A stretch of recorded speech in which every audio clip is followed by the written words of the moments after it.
Hello, my name is Keelin. I'm one of the dietitians that works at Operative Nutrition, and I've been asked to talk you through some nutritional advice today to help with recovery post-surgery.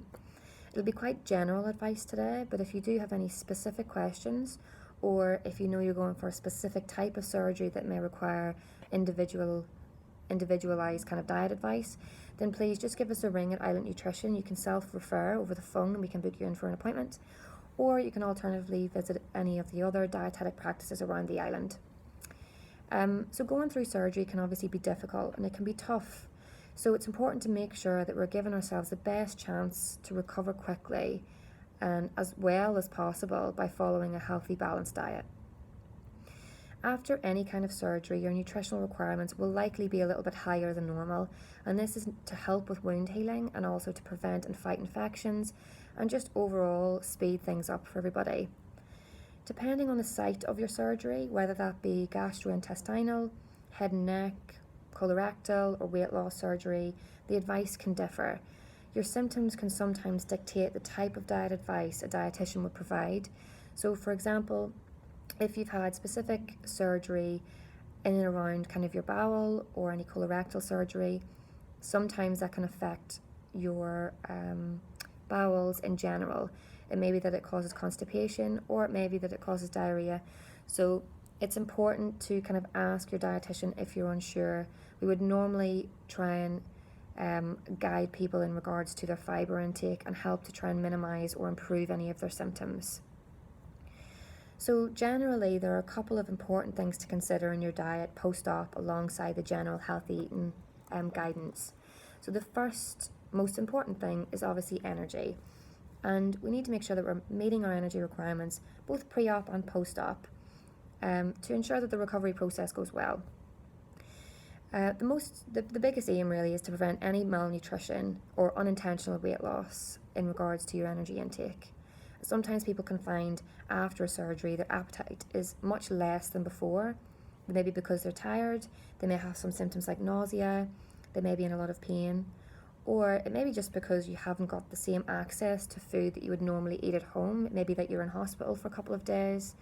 So the advice we would normally give is try to eat little amounts but often through the day and prioritise some high energy, high protein snacks. And that could be things like a glass of full fat milk, or it could be a yogurt. And if you're kind of staggering these throughout the day, it could help to prevent any weight loss or reduce any malnutrition. There are other ways to help with that as well, and that could be in the form of nutritional supplement drinks that you can get either in hospital or in the community. You can sometimes buy these in the supermarket, or if you need anything very specific, you can obviously get them from your doctor. I would normally just ask the advice of your doctor first before buying any, just to make sure that you definitely need something in the form of nutritional supplements. Not everybody needs these, so just double check if you're unsure. The next thing that I wanted to cover is obviously protein intake. It's really important that we're getting adequate protein, and that's both pre-op and post-op. Protein's main important role is that it helps with cell growth and muscle repair.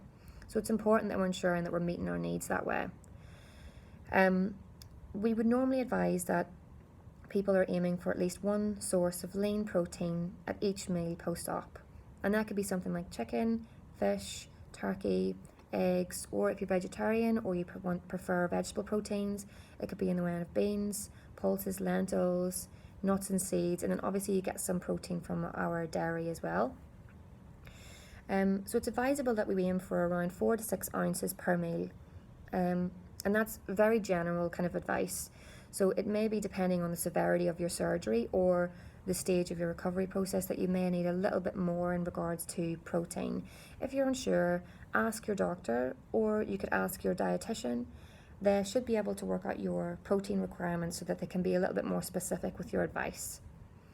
The next thing that I would tend to encourage is make sure that we're getting enough in the way of vitamin A, vitamin C and zinc.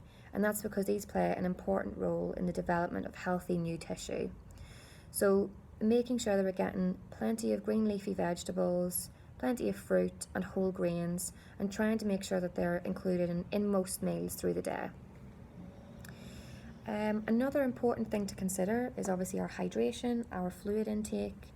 So making sure that we're aiming for around 6 to 8 cups of fluid a day, and that can come in the form of either water, uncaffeinated drinks, sugar-free drinks as well, and also soups.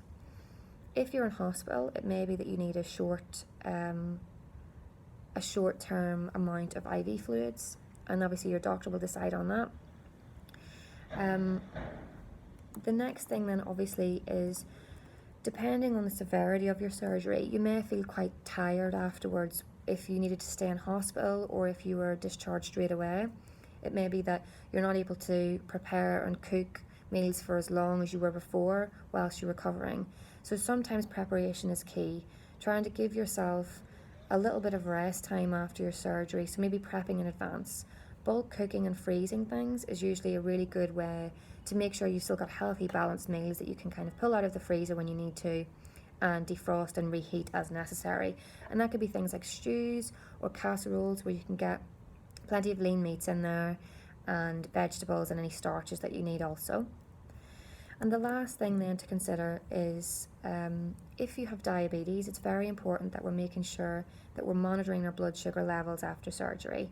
We want to make sure that these aren't getting too high. Sometimes we can find that they can spike a little bit higher than usual after a surgery, but I would just test them regularly. If you're worried, just get in contact with your doctor or your nurse. We want to make sure that they're relatively well controlled, as this can help to speed up the recovery process and make sure that our wounds are healing well. So make sure that you're taking your insulin on time if you take insulin. If not, make sure you're taking your other medications on time. Or if you control mainly through diet, making sure that our starches aren't excessive and making sure that they're taking up no more than about a quarter of our meal, I would say. And that's basically the general advice then for post-op nutrition. So if you're due to go for some surgery, or if you've already had it, then good luck, and I wish you a speedy recovery. And as I said at the beginning, if you have any nutritional concerns, whether that be surgery related or not, just get in touch with us if you want to book in. As long as you're insured, there's no co-pays. So just give us a ring and we can hopefully help with any nutritional queries that you have. All right, thanks very much and enjoy the rest of your day. Bye.